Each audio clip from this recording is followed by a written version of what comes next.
Bonjour, aujourd'hui on va parler de super pouvoirs. Super pouvoirs qui sont afférents, inhérents à l'utilisation de l'Holacracy. En tout cas, cette plateforme, cet outil nous permet de mettre en place un environnement propice au développement de 7 super pouvoirs. Alors quels sont ces 7 super pouvoirs? Le second pouvoir est extrêmement puissant également en termes de développement du leadership. C'est ce qu'on appelle la réunion ou l'espace de triage, l'art du triage. On a une réunion particulière qui s'appelle la réunion de triage. Ce processus de triage est utilisé bien sûr en dehors de cette réunion.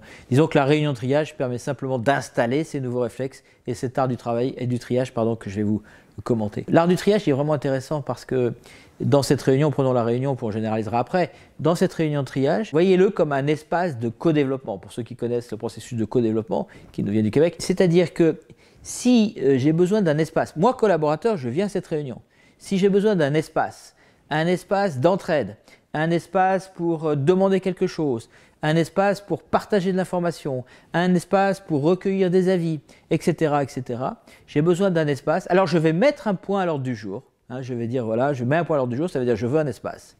Et la facilitation de ce processus, c'est que lorsque mon point va arriver au cours de la réunion, eh bien le facilitateur, il y a un facilitateur, il va me demander, me considérer, et ça sera vu pour tout le monde de la manière, me considérer comme un client. Je suis le client et tous les autres sont à mon service. Un peu comme quand je rentre dans un traiteur, moi j'ai un traiteur italien que je fréquente très souvent, et quand je rentre, eh bien, il voit bien que je suis le client. Et puis il va me demander qu'est-ce que vous voulez, quelle est ma demande, puis je vais lui dire, je sais pas moi, du sang Daniel, et puis autre chose, etc., etc. Donc en fait, dans cette réunion, vous êtes considéré comme dans mon traiteur italien. La question qui va être posée par le facilitateur, c'est ok, tu as mis un point à l'ordre du jour, Bernard-Marie, de quoi tu as besoin? Quel est en fait, plus concrètement, qu'est-ce que tu nous demandes? Si tu es là, tu as une demande à nous faire, nous on était fournisseurs, on était consultants, qu'est-ce que tu attends de nous? C'est ça, qu'est-ce que tu attends de nous? Et donc je vais formuler une demande. Je vais peut-être donner un peu de contexte pour préciser le problématique, etc., etc. Mais à la fin, je vais dire, ben voilà, j'aimerais bien que vous me donniez votre avis. J'hésite entre telle et telle option, j'aimerais bien que vous me donniez votre avis. Ou j'aimerais bien que vous me donniez des informations, ou bien j'aimerais bien que telle et telle activité, donc tel ou tel rôle, prenne un projet pour. Donc je fais une demande explicite. Et du coup, c'est extraordinaire parce que j'apprends à faire des demandes. Je répète, j'apprends à faire des demandes. Dans toutes les entreprises que je traverse, en fait, il y a très peu de gens qui savent faire des demandes concrètes. C'est ça.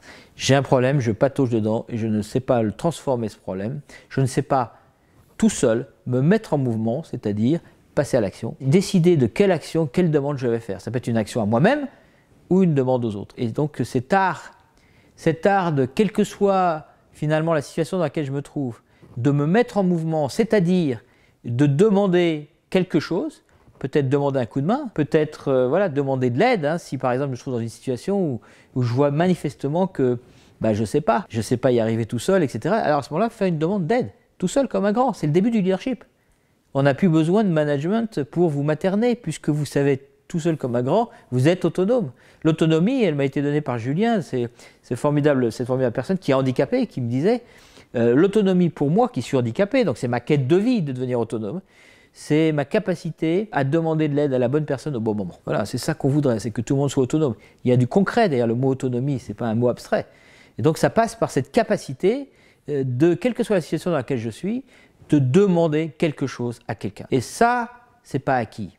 Et c'est ça, concrètement, si vous voulez mesurer une compétence sur l'autonomie, on pourrait le mesurer assez facilement. Donc voilà, donc cette réunion de triage est une école, à force de répétition, est un nudge, qui apprend à chacun d'entre nous, au fil du temps, au fil de la pratique, à poser des demandes à partir des situations que je vis. Et c'est pas tout, ça c'est une première polarité. La deuxième polarité, c'est que les autres, quand je fais ma demande et que je suis considéré comme un client, comme chez Masaya, mon traiteur italien, l'autre, il écoute et puis il me sert. Et en fait, dans les réunions, c'est pareil. On apprend aux autres à écouter. C'est pas gagné ça, C'est absolument pas gagné. L'écoute n'a pas encore traversé les membranes de l'entreprise pour tout le monde. C'est pas vrai.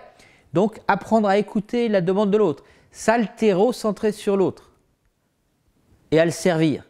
Dans la plupart des entreprises, au début, c'est difficile ce que je viens de dire. Parce que les gens sont habitués à ne pas écouter. Ils entendent vaguement et puis ils interviennent avec ce qui leur vient à l'esprit de façon réactive. Si on leur demande quelque chose, et pour autant, ils vont dire quelque chose d'autre en lien. Ils vont probablement, de façon inconsciente et pas méchante, l'enfer est pavé de bonnes intentions, cannibaliser l'espace à leur profit parce que ça va leur faire penser à un truc dont ils voulaient parler.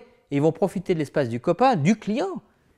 Pour ça que j'utilise le mot cannibaliser pour traiter leur truc. Donc c'est une éducation. C'est une éducation pour tous les participants. On a vu le client, il apprend à poser des demandes, développer son leadership en posant des demandes, et tous les autres, ils apprennent, donc tout le monde apprend tout le temps, c'est formidable, ils apprennent à s'altérocentrer, ils apprennent à écouter et à se mettre au service de l'autre en s'oubliant pour le moment, parce que ce n'est pas leur tour. Ils ne vont pas s'oublier définitivement, puisqu'ils ont aussi la possibilité d'apporter un point à l'ordre du jour sur un espace qui sera centré sur eux et qu'ils pourront contrôler. Cet art du triage, ce processus de triage, pour moi, c'est un bijou. Ça permet à chacun de réserver un espace, de devenir client pour les autres et de contrôler l'espace de la réunion sur son point. C'est lui qui contrôle l'espace. Le facilitateur, il est là juste pour s'assurer que cette architecture que je viens rapidement de présenter se fait. Dès que la personne qui apporte son point à l'ordre du jour, qui est donc le client, et qui est censé contrôler l'espace grâce à un agent qui est le facilitateur, mais dès qu'il sait animer lui-même son espace, ce qui est mon cas par exemple, quand j'amène un point en réunion de triage, dont je ne suis pas la facilitateur, j'amène mon point, je fais la demande et je l'anime. Et le facilitateur ne sert à rien. Donc un bon facilitateur dans cette réunion, j'en profite pour le dire, c'est un bon facilitateur, on le reconnaît parce qu'il ne joue pas le héros, il vérifie juste que l'architecture est en place, il l'aide en étant agent au service de la personne qui contrôle lorsque le client n'est pas encore en capacité d'animer lui-même son point, parce que c'est une nouvelle capacité qu'il peut développer, qui continue sur l'axe du leadership après la demande. Eh bien, le facilitateur travaille à sa transcendance. Bon, voilà ce que je voulais dire sur cet espace de triage.